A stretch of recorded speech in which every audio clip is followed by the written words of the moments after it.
meus irmãos, louvado seja o Senhor por mais uma lição da Escola do Evangelho.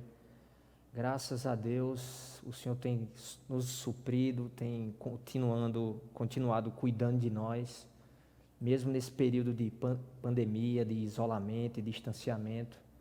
Mas o Senhor tem conduzido o seu povo, tem nos alimentado com a sua palavra maravilhosa. Louvado seja o Senhor.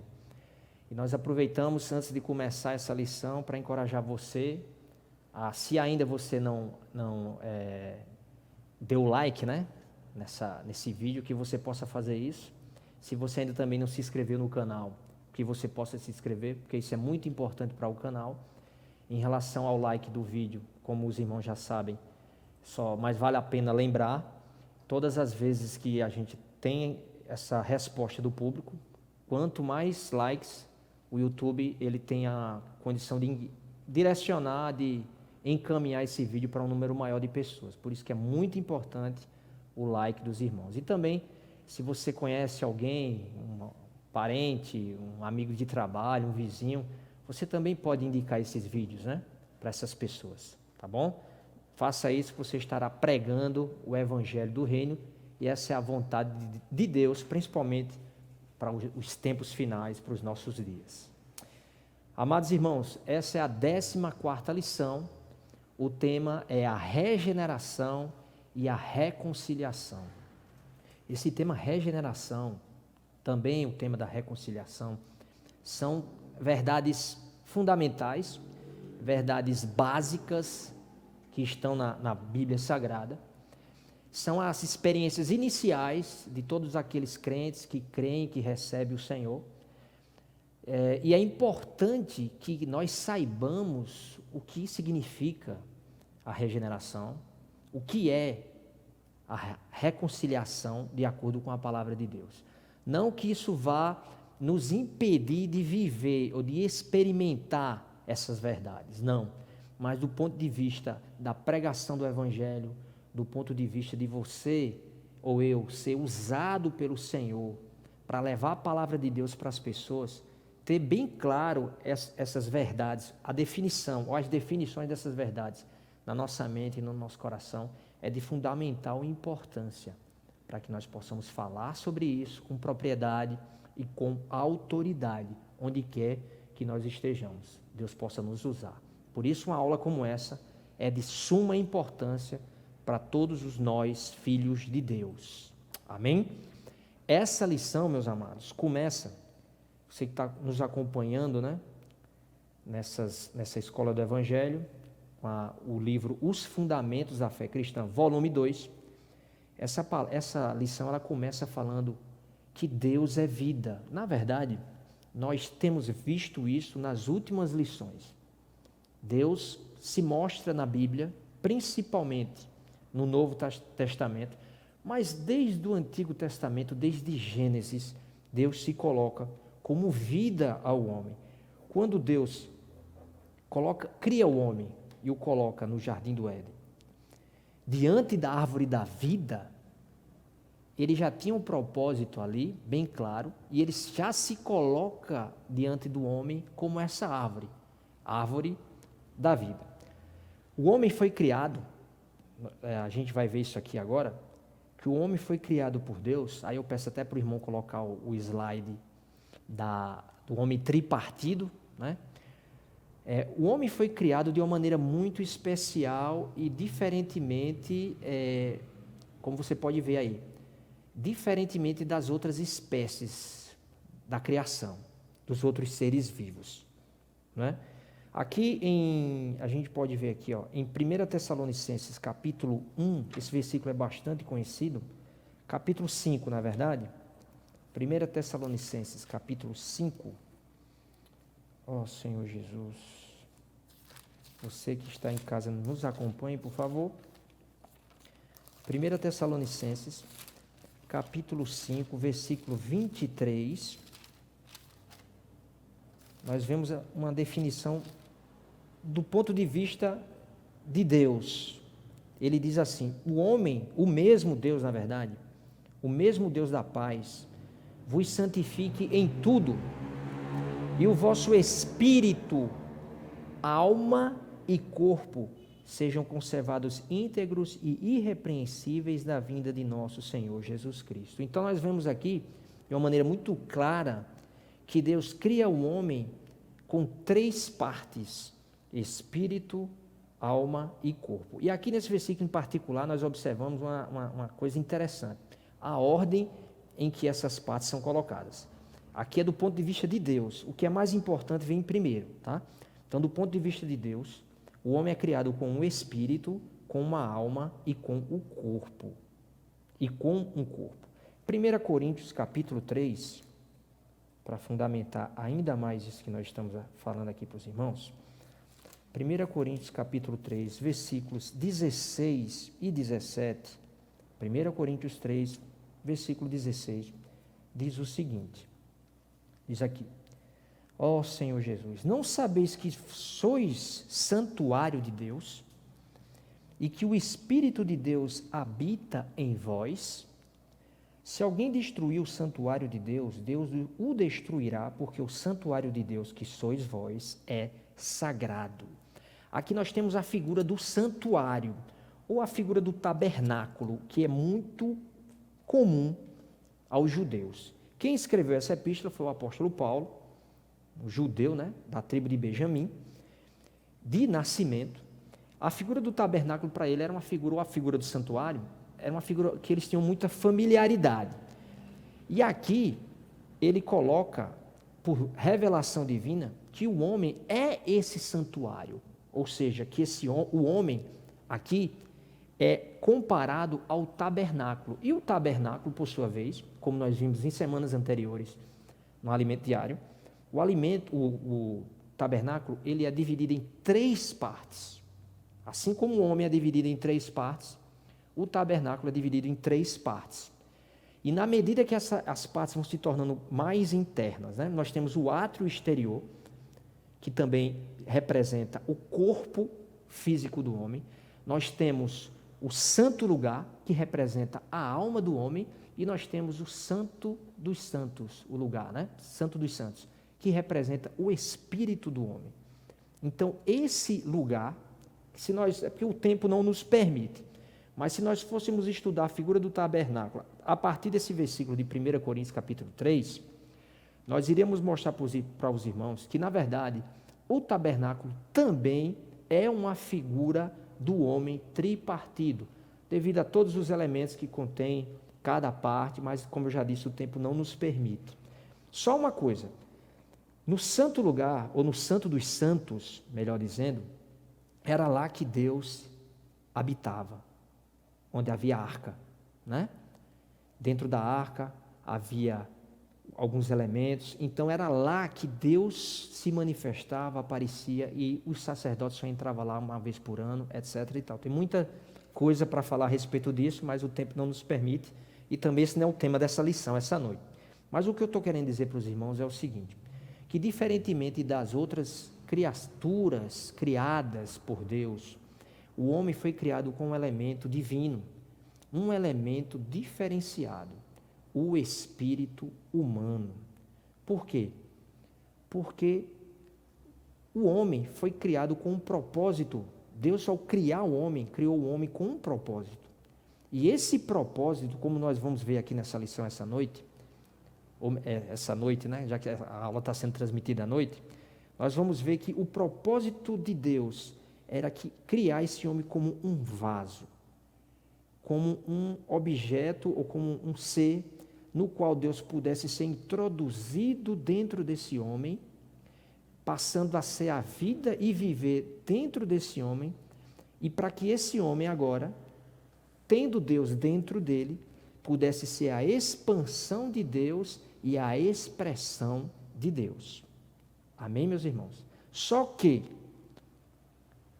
com a queda do homem, como nós vimos nessas últimas lições na escola do Evangelho, as 4 quedas, os 4 estágios de queda do homem, com essa queda, o homem perde essa vida, perde essa relação. O homem se distancia, na verdade, da vida de Deus. aquele homem que foi criado por Deus para conter Deus dentro dele, para que ele fosse o santuário de Deus, como Paulo fala aqui aos Coríntios, ou seja, o lugar de habitação de Deus, mediante a queda, esse homem se separa de Deus. E como eu falei aqui no início, como Deus é vida, veja o conceito divino. Como Deus é vida, quando o homem se separa, se distancia de Deus, qual é a condição do homem? É uma condição de morte. De acordo com a Bíblia, amados irmãos e irmãs, a morte significa ou é a ausência de Deus.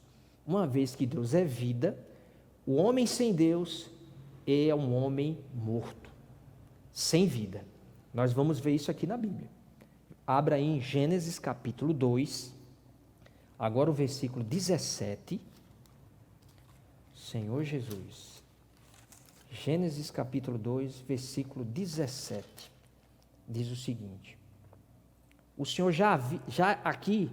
já começa a advertir o homem. Olha, Gênesis 2,17. Mas da árvore do conhecimento do bem e do mal não comerás, porque no dia em que dela comeres, certamente morrerás. Ou seja, quando Deus coloca o homem diante da árvore da vida, ele já queria, por meio do fruto daquela árvore, entrar no interior daquele homem. Entrar no interior do homem e assim fazer a sua obra, cumprir com o seu propósito. Mas aí o Senhor adverte: não coma da árvore do conhecimento do bem e do mal. Por quê? Porque se você comer disso e não comer da árvore da vida, você vai experimentar o quê? A morte, ou seja, a separação, a minha ausência. Isso aqui a gente pode até aplicar, meus irmãos, na nossa experiência. Todas as vezes que nós estamos distantes do Senhor, sem desfrutar do Senhor, todas as vezes que nós nos apartamos das reuniões, da comunhão com os irmãos, como é que nós ficamos? Como é que você fica? Eu sei como eu fico. Eu experimento essa sensação de morte. Mas todas as vezes que eu estou desfrutando normalmente do Senhor, que eu estou tendo comunhão com os irmãos, reunindo, vivendo na presença de Deus, desfrutando da presença de Deus, na comunhão com Deus, isso me enche de vida. Eu creio que essa é a sua experiência também.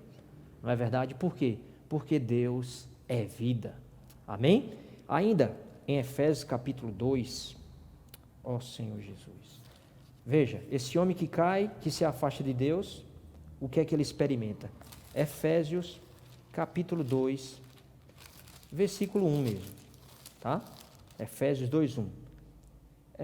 Ele diz aqui, ó: nos quais andastes outrora, segundo o curso deste mundo, segundo o príncipe da potestade do ar, do espírito que agora atua nos filhos da desobediência. O versículo 1 diz assim: e ele vos deu vida, estando vós mortos nos vossos delitos e pecados. Na verdade, era esse versículo que eu deveria ter lido. Eu li o 2, né? Mas eu deveria ter lido o 1, como eu falei. Ele vos deu vida, estando vós mortos nos vossos delitos e pecados. Então, um homem caído, aquele homem que perde a presença de Deus, que se aparta de Deus, que se distancia de Deus, ele é uma criatura sem vida. E essa era a nossa condição antes de crermos no Senhor. Nós estávamos mortos. Então, meus amados, veja que coisa séria, não? Do ponto de vista divino, aos olhos de Deus, todas as pessoas na terra que não creram nele, no Filho dele, que não receberam ele como vida, estão mortos. Senhor Jesus. Só quem está vivo aos olhos de Deus é aquele que creu. Ou são aqueles que creram, que receberam. Senhor Jesus. Então, meus irmãos, Deus cria o homem como um vaso para contê-lo. É assim que Deus cria o homem. Por isso, mostra aí de novo, meu irmão, o slide do homem tripartido, por favor. Então, você vê nessa figura, nessa representação desse slide, as 3 partes do homem, a parte mais exterior, o corpo, a parte intermediária, a alma, e essa alma tem algumas faculdades, né, que é a mente, vontade e a emoção. Nós não vamos falar sobre ela hoje, mas veja que na parte mais interna nós temos o espírito humano, certo? E esse espírito humano, como eu disse no início, é o diferencial das demais criaturas. Veja que quando Deus cria o homem com esse espírito, é porque essa criatura criada por Deus, agora ela pode receber para dentro dela o próprio Deus, que é espírito.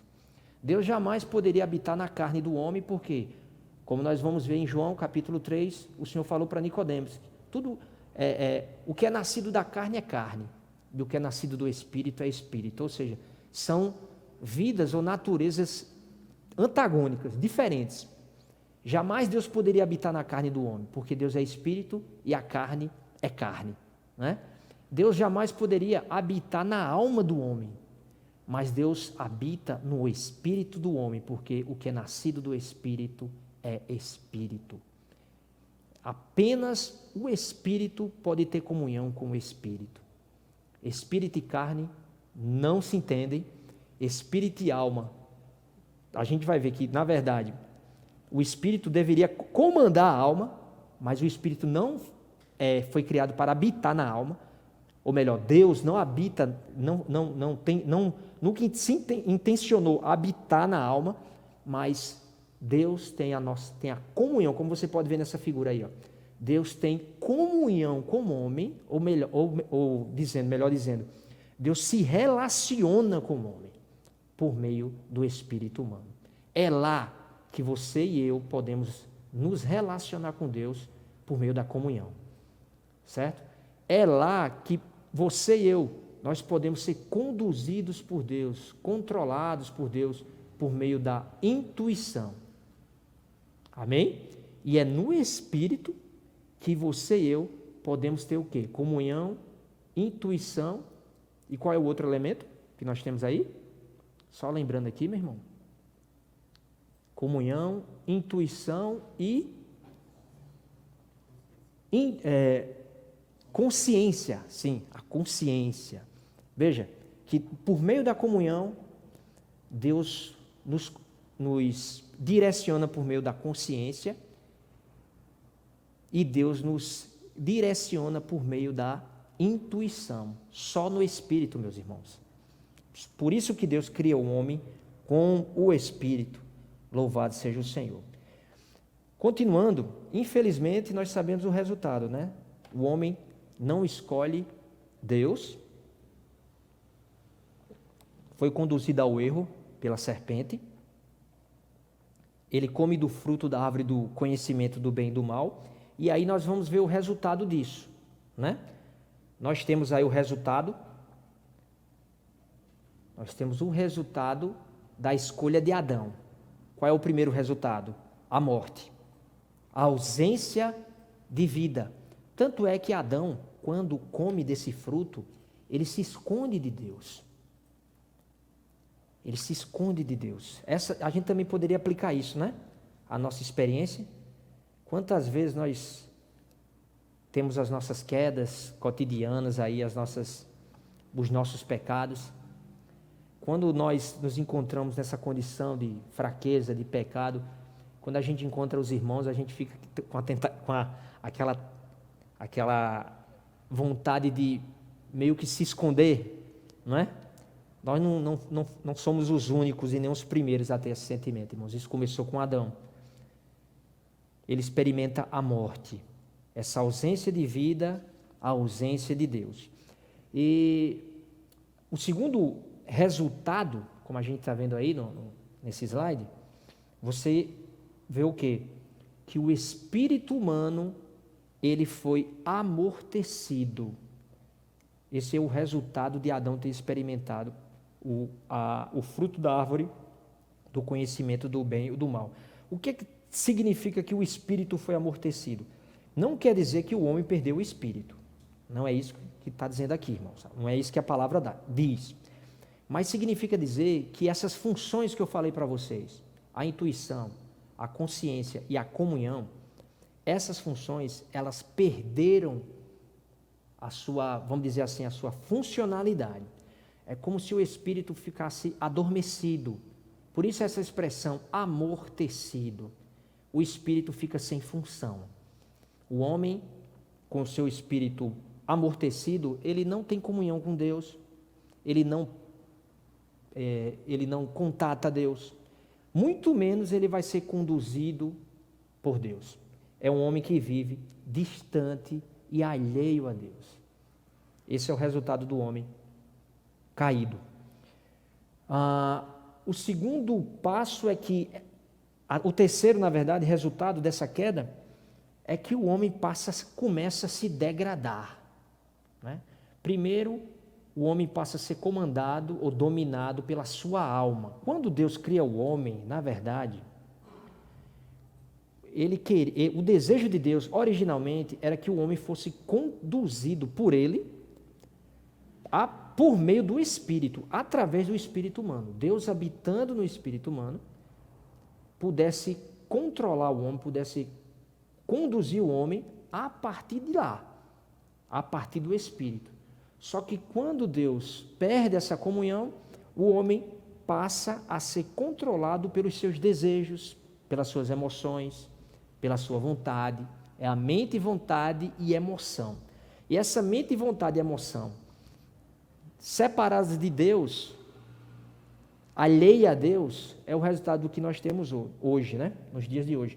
E posteriormente, na medida em que esse homem intensifica a sua queda, como os irmãos viram nas aulas anteriores, esse homem se torna carnal e esse homem passa a ser controlado pela sua carne. Esse é o pior grau, é o pior nível de queda do homem que nós vimos lá em Babel, né? Na rebelião.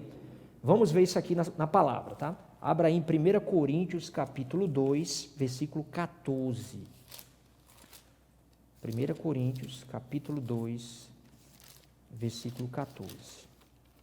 Ó Senhor Jesus, aqui diz o seguinte, ó: ora, o homem natural não aceita as coisas do Espírito de Deus, porque eles são loucura e não podem entendê-las, porque elas se discernem espiritualmente. Veja como esse versículo é claro. O homem que é comandado pela carne e pela alma, ele jamais entenderá as verdades, as revelações, as coisas de Deus, porque o homem natural não aceita, são naturezas incompatíveis, irmãos. A carne não tem comunhão com o Espírito, tá certo? O homem carnal, ele jamais será usado por Deus, terá comunhão com Deus. Deus precisa primeiro conquistar, ganhar o espírito desse homem, porque as coisas de Deus, porque elas se discernem espiritualmente. Só no Espírito nós podemos tocar em Deus, desfrutar da sua presença, entender. Só no Espírito nos é revelada a vontade de Deus, tá certo? E ainda em Romanos capítulo 8, versículos 7 e 8, acompanha aí junto conosco, Romanos 8, Senhor Jesus, 7 e 8, diz aqui, ó, vamos lá. Por isso o pendor da carne é inimizade contra Deus, pois não está sujeito à lei de Deus, nem mesmo pode estar. Veja, o homem carnal, esse pendor, o homem que põe a sua mente na carne, é um homem rebelde, é um inimigo, a condição dele é uma condição de inimizade contra Deus, e ele não se sujeita a Deus, à vontade de Deus. Portanto, versículo 8, o que estão na carne não podem agradar a Deus. Quem vive nessa condição, com seu espírito amortecido, ele jamais irá agradar a Deus, né? Devido a essa situação. Tá certo, meus irmãos? Então nós vimos aí agora o resultado, certo? Da escolha de Adão. Então vamos prosseguir. Tá certo? Então, graças a Deus, nós vemos nessa lição da regeneração, nós estamos vendo, na verdade, a condição do homem, né? Caído, carnal, criado com um propósito, mas infelizmente houve esse, vamos dizer, esse intervalo de queda aí, dentro do propósito de Deus. O homem perde a presença de Deus, aparentemente é como se Deus tivesse fracassado no seu objetivo, mas louvado seja o Senhor. apesar do homem ter o seu espírito amortecido, o nosso Deus é um Deus de propósito. E o propósito de Deus foi cumprido no Filho, é o que nós vamos ver agora. Mateus capítulo 1, versículo 18, mostra, pelo menos para mim e para alguns estudiosos da Bíblia, o maior milagre do universo. Isso nunca havia acontecido antes. Muitas vezes esse versículo passa desapercebido, mas vamos procurar, apesar do tempo estar corrido, vamos procurar tocar um pouco nele essa noite, tá? Mateus capítulo 1, versículo 18, diz assim, ó: Ora, o nascimento de Jesus Cristo foi assim. Estando Maria, sua mãe, desposada com José, sem que tivessem antes coabitado, achou-se grávida pelo Espírito Santo. Louvado seja Deus. Irmãos, isso aqui é impressionante. Pela primeira vez na história humana, Deus, ele é infundido, até me falta palavras para definir isso, eu vou tentar. Pela primeira vez na história, irmãos, na criação, Deus, ele entra, ele se mescla na natureza humana. O Espírito Santo gera no ventre de Maria, serva de Deus, um fruto dele, unicamente dele. O menino Jesus, ao contrário de todos nós e de toda a raça humana criada, não é fruto ou não foi fruto da relação entre um homem e uma mulher, mas é o fruto do Espírito Santo. É um fruto 100% divino, celestial, mas foi introduzido num ventre de uma mulher, foi gerado durante 9 meses e nasceu como um homem normal. Então nós temos a figura de Jesus, 100% Deus, gerado do Espírito Santo, fruto do Espírito Santo, mas gestado, não sei nem se existe essa palavra, né? Gerido no ventre de uma mulher. Ou seja, nós temos Jesus, um homem, 100% homem, filho de Maria, mas 100% Deus, produto do Espírito Santo. Louvado seja Deus. Isso é maravilhoso. Isso estava no propósito de Deus. Por quê? Porque agora, por meio desse mesclar da vida divina com a vida humana, Deus poderia resgatar o homem. Deus poderia regenerar o homem e se reconciliar com o homem. Louvado seja o Senhor. No versículo 20 ainda de Mateus 1, diz aqui, ó: Enquanto ponderava nestas coisas, José, né? Eis que lhe apareceu em sonho um anjo do Senhor, dizendo: José, filho de Davi, não temas receber Maria, tua mulher, porque o que nela foi gerado é do Espírito Santo. Graças a Deus por Jesus Cristo. Gerado 100% do Espírito Santo e fecundado no ventre de Maria. Nós temos Deus, homem, graças a Deus. Ó Senhor Jesus, que coisa maravilhosa, não?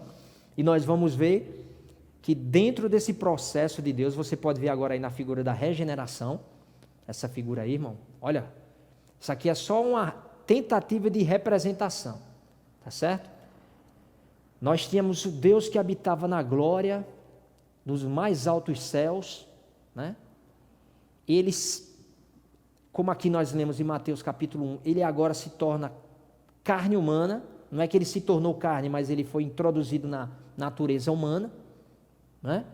E ele experimenta essa vida humana, e com a cruz, quando ele experimenta a cruz, a morte de cruz, mediante a sua morte, ele libera essa vida que estava dentro dele. Agora essa vida pode entrar de novo, né? Ela pode agora entrar de novo nesse homem, e esse homem pode agora retornar aos céus e cumprir a vontade de Deus. Esse é o projeto de Deus. Esse é o plano de Deus, meus irmãos. O plano da regeneração. Veja que Jesus é representado, se a gente for analisar aqui agora, olhar rapidamente aqui, a gente vê que é o mesmo propósito que Deus tinha lá em Gênesis, quando Deus cria o homem e coloca ele diante da árvore da vida, não é? Que ele diz para Adão e Eva, olha, comam do fruto da árvore da vida. Se eles tivessem comido daquele fruto ali, eles tinham recebido a vida de Deus para dentro deles, certo? Hoje, essa árvore da vida é o Senhor Jesus. E Deus fala para o homem hoje, mediante o Evangelho, olha, se arrepende, coma, receba dessa árvore da vida, ou seja, desse meu filho, que a vida de Deus vai entrar dentro de você. É o mesmo princípio, irmãos. Vejam, desde o Éden até hoje, o que Deus deseja é infundir a sua vida no interior do homem. Louvado seja o Senhor. Então, o que é regeneração, irmãos? Qual a definição de regeneração? O slide diz aí para vocês. É a entrada da vida de Deus. E essa vida de Deus, como nós acabamos de ver, ela foi colocada em Cristo. A vida de Deus foi colocada em Cristo. Então, essa vida de Deus em Cristo, ela vai entrar agora no interior do ser humano, no interior dos homens e mulheres que crerem. Louvado seja o Senhor. A partir daí, isso é a regeneração, tá? Mudança de vida. Nós recebemos uma nova vida. Aí você pode perguntar, mas meu irmão, eu não já sou vivo? Não é? Eu não já tenho a vida humana? De fato, você tem a vida humana, mas perceba que você recebeu essa vida humana dos seus pais. Por meio da relação dos seus pais, você foi gerado. Você foi gerado, você é fruto do amor do seu pai e da sua mãe. Eu sou fruto do amor do meu pai e da minha mãe. Por meio deles, eu recebi a vida deles. Eu recebi a vida humana dos nossos pais, dos meus pais. E vocês, irmãos, dos seus pais. Certo? Mas agora, o que é a regeneração? Além dessa vida, eu recebo, quando eu creio, a vida divina, a vida eterna, a vida incriada. E aí, como nós vamos ver, qual é o primeiro resultado? Nós nascemos de novo. Louvado seja o Senhor. Vamos ver aqui em Senhor Jesus, João capítulo 3. Olha aqui o tempo, né? João capítulo 3, versículo Senhor Jesus, versículo 16. Vejam só. Esse versículo muito famoso, muito lido, mas veja que versículo rico. E como ele diz muito para nós essa noite. Versículo 16 diz assim, porque Deus amou ao mundo de tal maneira que deu o seu Filho unigênito para que todo o que nele crê não pereça, mas tenha o quê? A vida eterna. Louvado seja o Senhor. Então, um dos resultados da regeneração é receber a vida eterna. Meu irmão, quando você creu, quando eu creio, quando nós cremos no Senhor, nós recebemos essa vida. Hoje, além da vida humana, nós temos a vida divina dentro de nós. Louvado seja o Senhor. Veja como nós somos diferentes. Qual é a diferença sua para o seu vizinho, para o seu amigo de trabalho que não crê no Senhor? É que você tem duas vidas. Você tem a vida humana, recebida, herdada dos seus pais, e você tem a vida eterna, a vida incriada, a vida de Deus, o próprio Jesus, né? Dentro de você, habitando em você. Por isso que você é o santuário de Deus, hoje. Louvado seja o Senhor. Agora em 1 João, capítulo 5. Oh, Senhor Jesus. 1 João, capítulo 5, versículo 11 e 12. Diz assim, o testemunho é este, que Deus nos deu a vida eterna. Louvado seja o Senhor. E esta vida está no seu Filho. Veja, quando nós cremos no Senhor, recebemos o Senhor. Irmãos, aqui eu faço um pequeno parênteses, porque eu já falei isso em palavras anteriores e repito essa noite, que é importante repetir. De acordo com a Bíblia, crer não é acreditar apenas. É muito mais do que isso, certo? Crer significa receber. Mas aí você pode me perguntar, mas Adriano, eu não recebi Jesus, eu criei em Jesus. É verdade, você creu em Jesus. Mas, de acordo com a palavra de Deus, quando você creu, você recebeu Jesus para dentro de você. E onde é que Jesus está agora? Nesse instante, Ele está no meu espírito, Ele está no seu espírito. Na verdade, Ele está no terceiro céu também, assentado à destra do Pai, também está. Mas agora Ele também está dentro de você, no seu espírito e no meu espírito. Quando nós cremos, nós recebemos. Isso está lá em João capítulo 1, versículo 12. A todos quantos o receberam, né? Deu-lhes o poder de se tornarem filhos de Deus, a saber, aos que creem no seu nome. Então, crer é receber. Amém? Então, ele diz aqui, ó, em 1 João, que Deus nos deu a vida eterna. Versículo 11, capítulo 3. E esta vida está no seu Filho. Aquele que tem um filho, tem o quê? Tem a vida. Aquele que não tem um filho de Deus, não tem a vida. Amém, louvado seja o Senhor. Meu irmão, você pode dizer, minha irmã, em casa agora, nesse instante, eu tenho a vida de Deus. Você pode dizer para o seu marido, para alguém que estiver do seu lado, você tem, se ele crê também, você tem a vida de Deus. Irmãos, isso é maravilhoso. Isso precisa estar sempre sendo lembrado por nós. Precisamos sempre trazer à memória, como dizem Lamentações, aquilo que nos traz esperança. E a vida eterna em nós é a maior das esperanças, graças a Deus. Amém? Então essa vida eterna que agora habita em nós, ela nos concede o quê? Um novo nascimento. Nós nascemos agora de Deus, irmãos. Nascemos de novo. Louvado seja o Senhor. E então, quando Deus é introduzido no nosso espírito, o que é que acontece com o nosso espírito? Aleluia, o nosso espírito é vivificado. Aquele espírito que estava amortecido, que tinha perdido as suas funções de intuição, comunhão, né? De consciência. Agora esse espírito é revivificado, porque Deus como espírito tocou nesse espírito e agora habita nesse espírito como vida.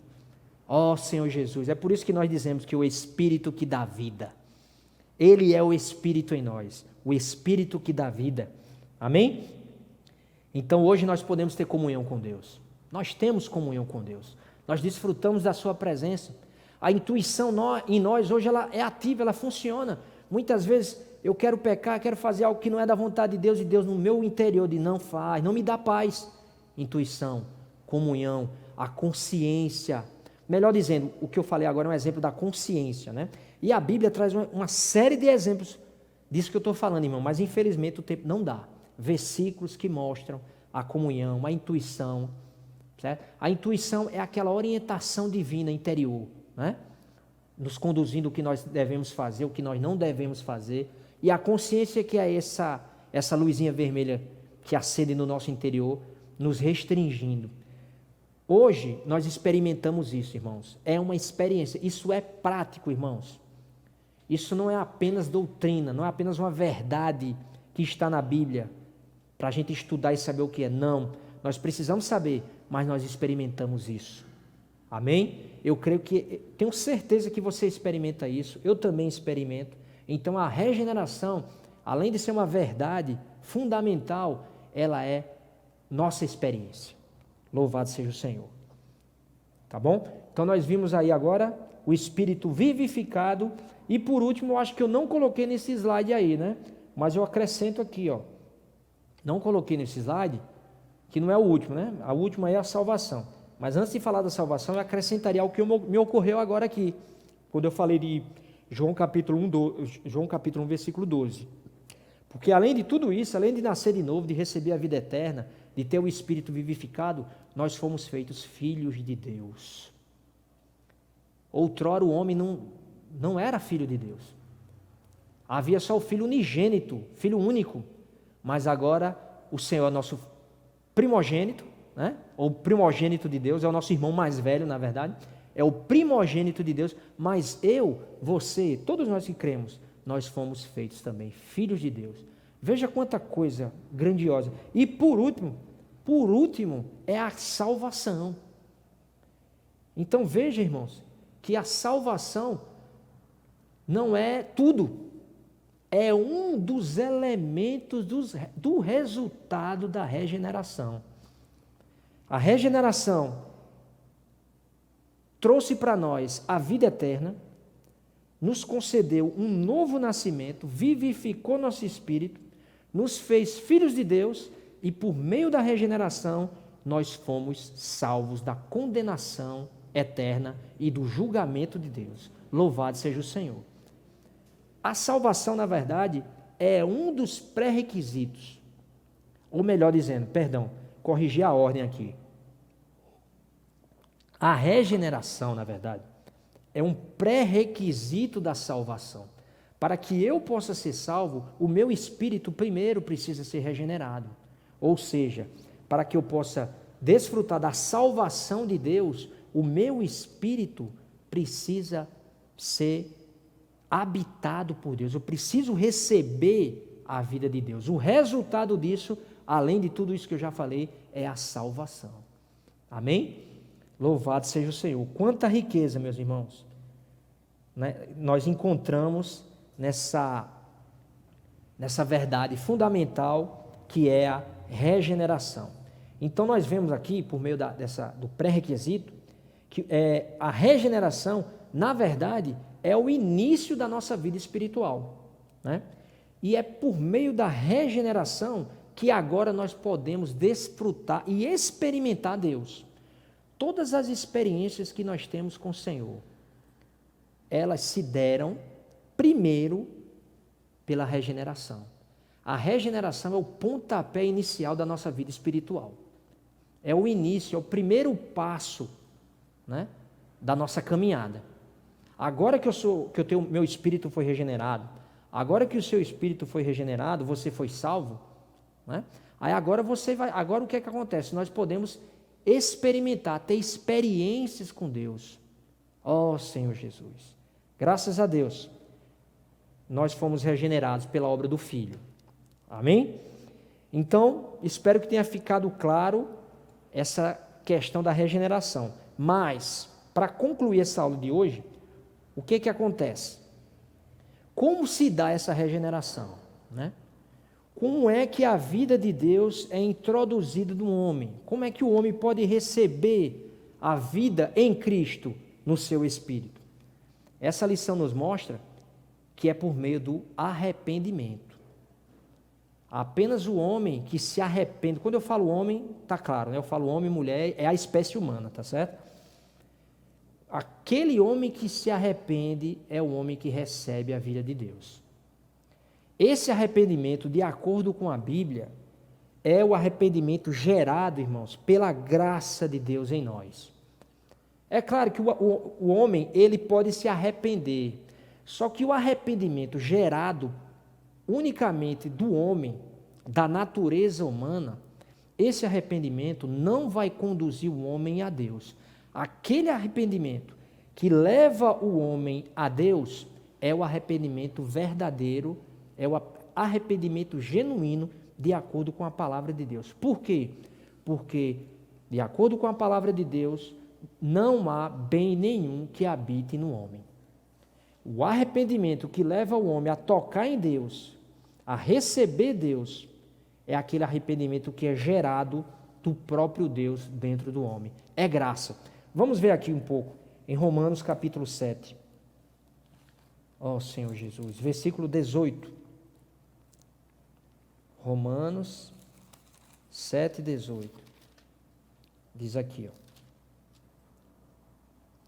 Porque eu sei que em mim, isto é, na minha carne, não habita bem nenhum.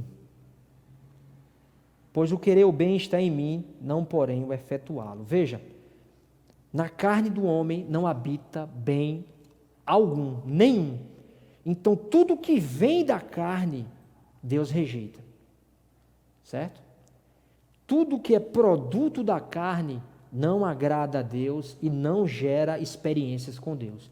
Então, esse arrependimento, do ponto de vista de Deus, verdadeiro, é aquele arrependimento em que o próprio Deus gera no homem esse arrependimento. E esse arrependimento leva o homem a entender a sua condição caída e a ver, a enxergar a sua condição de morte. Daí, o homem chega à conclusão que ele é um pecador, que ele é caído e que ele precisa receber o Filho. Ele precisa crer na cruz de Cristo. Amém? Esse arrependimento, irmãos, ele é gerado pelo Evangelho.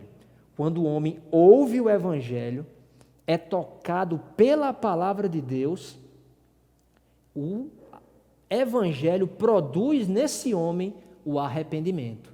Louvado seja o Senhor. Veja que até mesmo para que nós possamos receber o Senhor, não é resultado da nossa vontade unicamente. Mas essa vontade, esse desejo que é gerado em nós, não tem origem em nós mesmos. Tem origem em Deus. É a graça de Deus derramada sobre nós. Louvado seja o Senhor. Aqui em João capítulo 3, o Senhor fala para Nicodemos, ó. João 3, 6. O Senhor fala para Nicodemos. Ó Senhor Jesus, diz aqui. João, né? Senhor Jesus. João 3, 6. Diz aqui, ó. O que é nascido da carne é carne. Nada que venha da carne tem a possibilidade de se tornar algo divino, espiritual. Não. Tudo que gerado da carne será carne. O produto da carne é carne. O resultado da carne é carne. Mas, ele diz aqui, e o que é nascido do Espírito é Espírito. Ou seja, aquilo que é produzido em nós do Espírito vai produzir Espírito. Aquilo que é gerado em nós da vida divina vai gerar vida divina. Louvado seja o Senhor. Esse é um princípio, uma base, uma coluna da Bíblia, eu diria. O que é nascido da carne é carne e o que é nascido do Espírito é Espírito. Louvado seja o Senhor. Então, meus irmãos, ficou claro, né, a maneira que Deus tem de receber, a maneira que o homem tem de receber a vida de Deus é por meio da pregação do Evangelho que gera no homem pecador o arrependimento. Amém? Vou fazer só mais algumas considerações aqui a respeito do nascer de novo. Tá certo? Mais algumas considerações aqui a respeito do nascer de novo. Vamos ver em João ainda agora, capítulo 1, o versículo 13, que diz assim, ó, os quais não nasceram do sangue, nem da vontade da carne, nem da vontade do homem, mas de Deus. Veja, que esse novo nascimento significa, como eu já falei, aqui é só para a gente reforçar essa lição, que esse novo nascimento é que nós nascemos de Deus. Nós não nascemos do sangue nem da carne, e nós nem nascemos da vontade da carne. Por mais que pareça que você, ou eu, talvez, ou uma criança, tenha nascido de um planejamento familiar, Deus exercendo a sua soberania e o seu poder. Nós nascemos de Deus, da vontade de Deus. Amém? Esse é o novo nascimento, porque Deus já tinha um propósito para que no futuro eu e você pudéssemos receber a vida de Deus. E essa vida de Deus, ela é gerada em nós por meio do Espírito Santo. Tá certo? Agora aqui em João ainda, no capítulo 3, é aqui que o Senhor fala para Nicodemos, que ele diz aqui, a isto respondeu Jesus, em verdade te digo, que se alguém não nascer de novo, não pode ver o reino de Deus. Veja que a questão do reino é uma questão de regeneração, primeiro de tudo. Para que nós possamos reinar com o Senhor, o primeiro passo, a primeira condição é a regeneração, é o novo nascimento. E no versículo 5 ele diz, respondeu Jesus, em verdade vos digo, quem não nascer da água e do Espírito não pode entrar no reino de Deus. Veja que aqui tem uma relação com Marcos capítulo 1, né? Me parece que é versículo 8, quando João Batista já anunciava isso, né? Onde ele dizia que ele batizou com água, mas haveria de vir aquele que vos batizaria com o Espírito, com fogo, né? Então vejam que o Senhor aqui, em outras palavras, fala a mesma coisa que João Batista falou no passado, que era necessário o batismo com água. Aqui ele estava se referindo ao quê? Ao batismo, tipo do batismo de João, o batismo com água, né? O batismo do testemunho, de que você está recebendo, você está testemunhando, você está declarando, né? Que você está recebendo a vida de Deus, o batismo com água, mas o batismo do Espírito se refere ao novo nascimento agora, ao nascimento divino. E ainda no versículo 6, aquele versículo que a gente já leu do princípio, né? Da carne que é carne, que gera carne, e do Espírito que gera Espírito. Então, o Espírito de Deus foi introduzido no nosso espírito, gerou em nós a vida divina, e hoje nós somos filhos de Deus, louvado seja o Senhor. E passamos a ter a vida e a natureza divina. Isso aí você vê em 1 Coríntios, capítulo 15, né? Nós vamos ler aqui rapidamente. 1 Coríntios, capítulo 15, versículo 47. Oh, Senhor Jesus. E 48, ele diz aqui, ó: o primeiro homem formado da terra é terreno, o segundo homem é do céu. Como foi o primeiro homem, o terreno, tais, aqui já usa no plural, ó, tais são também os demais homens terrenos. E como é o homem celestial, tais também os celestiais, ou seja, a natureza adâmica, terra, fomos gerados de Adão, homens terrenos, mas aqueles gerados em Cristo, como ele diz aqui, o segundo homem, né? Ele fala, um versículo formado até, o segundo homem. Então, aqueles que foram gerados a partir do segundo homem, os filhos de Deus, esses são celestiais. Louvado seja o Senhor. Nós somos hoje coparticipantes da natureza divina, graças a Deus. Então, fechando esse conceito de novo nascimento e de regeneração aqui, concluindo, para agora nós partimos para a reconciliação, nós vemos que a regeneração é a primeira necessidade do homem, independentemente da sua situação, para que o homem possa entrar no reino, para que o homem possa ser salvo, ele precisa receber a vida de Deus, ele precisa crer no Filho. E agora, irmãos, só um parênteses aqui, bem rapidinho. Eu lembrei de um ponto. Eu pergunto para você, não é uma pegadinha, é uma pergunta que eu faço para você, você que está em casa aí nos assistindo. Se o homem não tivesse caído, pergunta até para o irmão que está aqui comigo aqui essa noite, se o homem não tivesse caído, ele precisaria ser regenerado? O que é que você acha? Pergunto para você também que está em casa. Se o homem não tivesse comido da árvore do fruto do conhecimento, o homem precisaria ser regenerado? Essa pergunta me perturbou durante toda essa semana, ou melhor, na semana anterior, quando eu vinha desfrutando dessa palavra. Na verdade, irmãos, ele precisaria sim. A regeneração, ela não significa apenas, a gente viu que um dos resultados foi a salvação, né? A salvação se refere diretamente à queda, ao pecado. Mas o propósito de Deus, quando cria o homem, como eu já disse no início, é colocar ele mesmo dentro desse homem, certo? E a regeneração significa isso, receber uma nova vida. Por isso que Deus, no Éden, coloca o homem diante da árvore e diz: come da árvore da vida. Porque se o homem comesse daquela árvore, ele receberia Deus para dentro dele. Ou seja, o homem foi criado, é uma criatura de Deus, foi criado do pó da terra e do fôlego de vida. Mas percebam, o homem, quando ele foi criado, ele não recebeu a vida de Deus dentro dele. O homem precisava receber a vida de Deus dentro dele. Então, independentemente da queda ou não, o homem precisava ser regenerado. O homem precisava receber essa vida. Ficou claro? Amém? Se não ficou, você coloca aí pergunta para a gente, né? Que a gente tira mais dúvida. Mas eu espero que tenha ficado claro.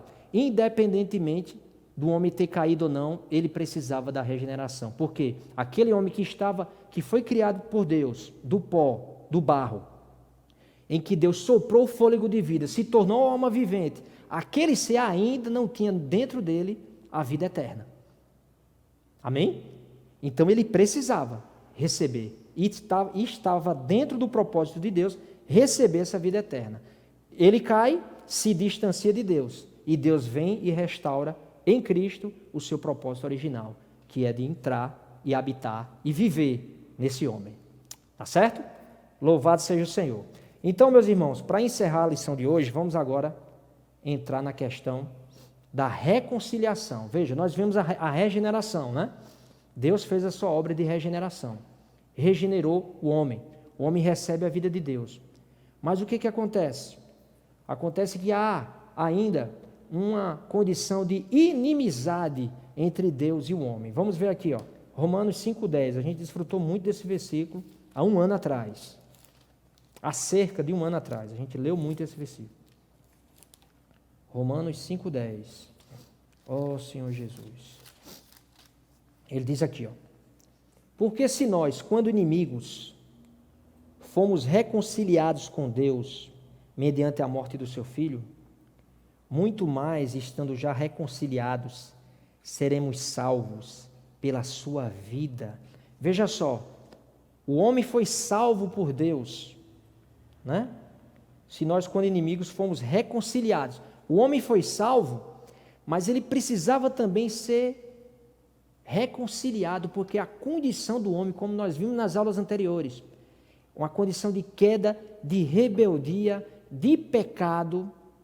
Um homem que passa a viver alheio a Deus, totalmente despreocupado em fazer a vontade de Deus, pelo contrário, fazendo tudo aquilo que Deus não aprova. A condição desse homem caído é uma condição de inimizade. Deus vem, prega o evangelho a esse homem, anuncia as boas novas, regenera esse homem, mas era necessário ainda que, além da regeneração, Deus fizesse uma obra de reconciliação. Louvado seja o Senhor. Tá certo? Vamos ver aqui em Romanos ainda, ó, capítulo 1, versículo 30. Olha a condição desse homem, rebelde. Diz aqui, ó. Na verdade, é uma sequência de versículos, certo? E ele culmina nesse aqui, ó, no versículo 30. Caluniadores. Esse homem nessa condição de inimizade. Aborrecidos de Deus. Insolentes. Soberbos. Presunçosos. Inventores de males e desobedientes aos pais. Esses são um dos adjetivos que Paulo coloca aqui em relação a esse homem nessa condição de inimizade. Ele ainda termina o capítulo dizendo assim, irmãos, ó. Ora, conhecendo eles a sentença de Deus, de que são passíveis de morte os que tais coisas praticam, não somente as fazem, mas também aprovam os que assim procedem. Essa é a condição do homem caído, essa é a condição do homem num estado de inimizade com Deus. Então, o desejo de Deus era restabelecer a reconciliação com esse homem. Deus cria o homem com um propósito, como a gente já disse aqui. Deus jamais ficaria satisfeito, né? E vendo a sua criatura, a coroa da sua criação, nessa condição. Por isso que Deus fez toda a obra da regeneração e agora para se reconciliar com esse homem. Então, quando o homem é regenerado, Deus começa a trabalhar nele a reconciliação, né? E hoje, irmãos, na nossa experiência, essa reconciliação, ela precisa ser diária. Por quê? Porque nós ainda temos a natureza caída. Nós ainda temos essa natureza pecaminosa, que muitas vezes nos controla, que muitas vezes, como Paulo fala aos Romanos, nos leva a fazer aquilo que nós não queremos fazer. Daí a necessidade de diariamente nós buscarmos nos reconciliar com Deus. Por quê? Porque essa natureza pecaminosa, os atos pecaminosos, as impurezas do nosso coração, todas essas coisas que nos sobrecarregam e que o mundo nos atormenta, são coisas que sempre tendem a nos afastar de Deus, sempre tendem a nos manter distante da comunhão, sempre nos leva a esfriar. Então, o que é que nós precisamos fazer? No que se refere ao pecado, nós precisamos aplicar o sangue do Senhor. Amém? Sempre. Claro, não de maneira leviana, mas sempre precisamos nos arrepender, reconhecer nossas fraquezas e aplicar o sangue do Senhor. Nós sempre precisamos nos voltar à palavra de Deus para ter comunhão com Ele, em oração também, na comunhão com os santos. Nós precisamos buscar Deus, nós precisamos sempre ter esse coração de se aproximar, de se reconciliar com o Senhor. Isso gera em nós uma vida espiritual saudável, isso gera no nosso viver um relacionamento estreito com Deus, um relacionamento de amizade, né? Um relacionamento em que você pode confidenciar a Ele as suas fraquezas, os seus temores, os seus receios. Imagine que coisa maravilhosa você ter Deus como amigo, não é verdade? Isso é possível. Deus quer se reconciliar conosco. Amém? Isso vai gerar um viver espiritual rico em experiência, isso vai gerar paz no nosso interior e, consequentemente, isso vai gerar paz entre nós e Deus, entre nós e os homens. Amém? Essa reconciliação é diária. Louvado seja o Senhor. Então, meus irmãos, aqui a gente encerra mais essa lição, a 14ª lição, a regeneração e a reconciliação. Espero que os irmãos tenham sido ajudados, tenham sido supridos.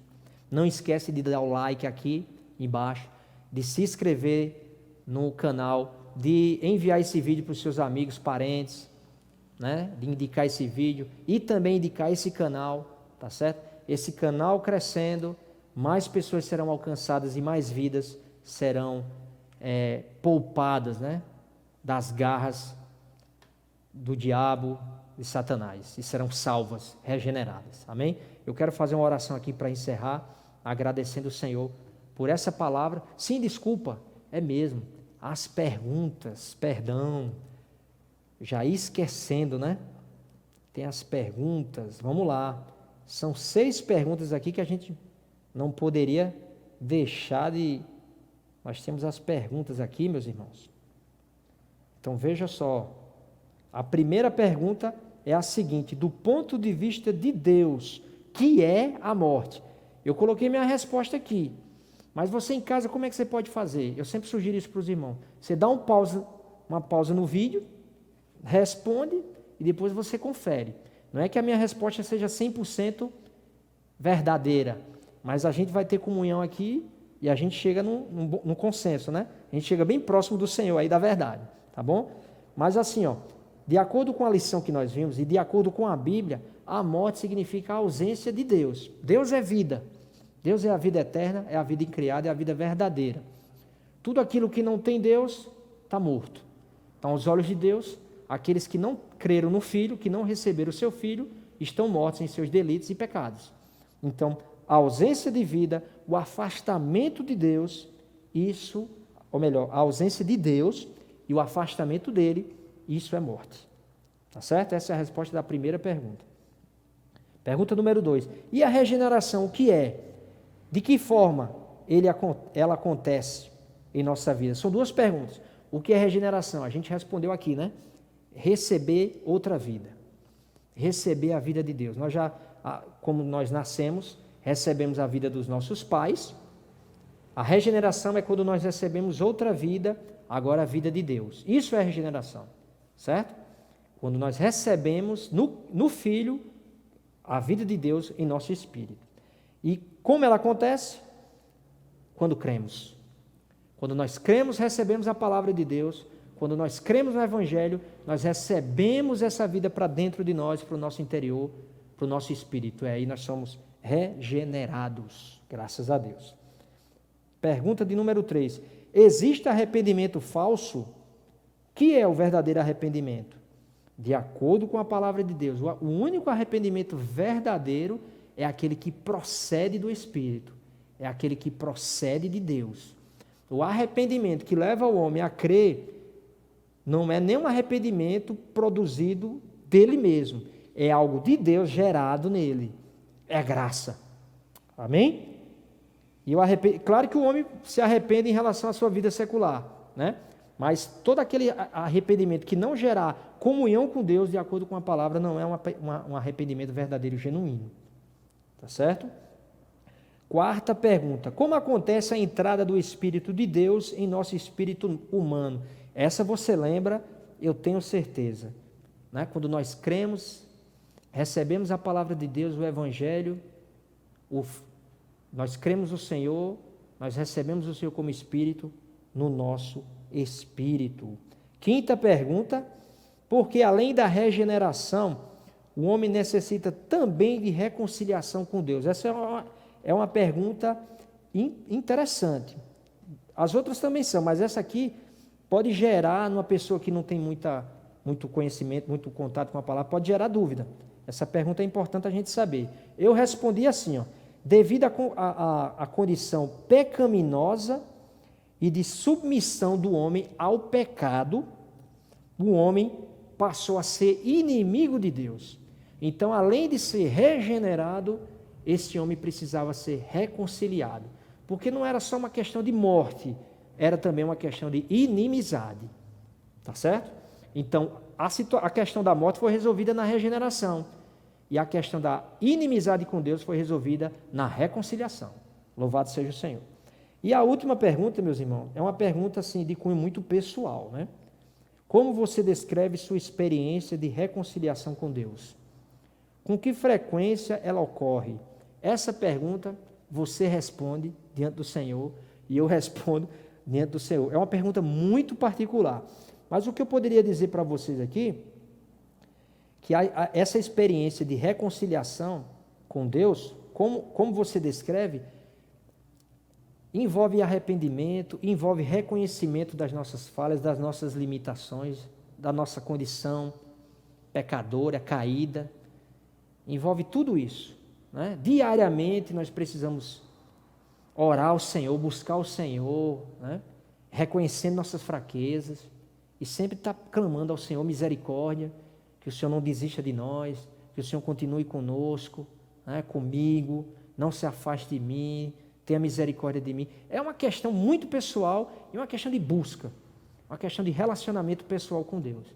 Isso aí é entre nós e Deus, mas é uma pergunta muito interessante e pertinente que nos leva a refletir como está a nossa relação com o Senhor, né? Muito boa essa pergunta também. Amém, irmãos? Então agora, de fato, nós chegamos, né, ao final e meu desejo é terminar essa comunhão essa noite orando por vocês. Amém? Senhor Jesus, muito obrigado, Senhor.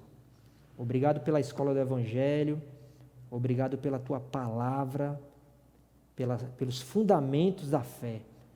E obrigado por essas famílias, por esses irmãos e irmãs que estão nos acompanhando em casa, ouvindo essa palavra. Que o Senhor possa continuar, Senhor, nos alimentando, nos suprindo por meio dos irmãos, por meio da Tua palavra, nesses dias de isolamento social. Senhor, que o Senhor possa abençoar todos os irmãos que acompanharam conosco essa mensagem, que irão acompanhar as próximas. Que o Senhor possa abençoar a vida de cada um deles. Que o Senhor possa continuar nos fortalecendo, para que quando o Senhor voltar, nós possamos estar de acordo com o Teu desejo, pregando o Evangelho do Reino, suprindo os irmãos com a Tua palavra rica. Obrigado, Senhor, e até a próxima Escola do Evangelho. Em nome de Jesus, amém. Fé é o elemento fundamental de alguém escolhido e chamado por Deus. O justo viverá por fé. A fé vem pelo ouvir, e o ouvir a palavra de Cristo. O livro Fundamentos da Fé Cristã contém 24 lições que visam fundamentar e fortalecer a fé cristã. Ele é a continuidade do volume 1, abordando os mesmos temas, porém de modo mais abrangente e profundo.